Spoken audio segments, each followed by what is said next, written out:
Hi, I am Plant 3D Tutor. For this video I'll show how to set beautiful background in AutoCAD 3D like this. Click at the Visual Style control, then change to Realistic. Click at View control, then change to any isometric view.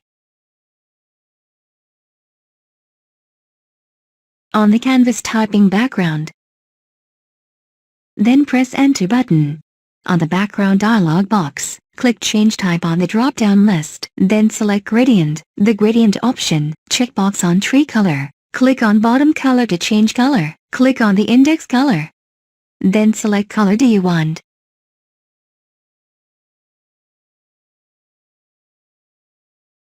Do it same with Middle and Top Color.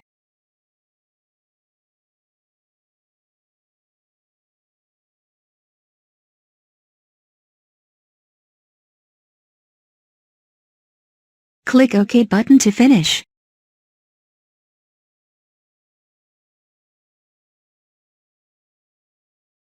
On the canvas, typing Perspective. Then typing 1 and press Enter to show model in perspective view. Well, you can do it.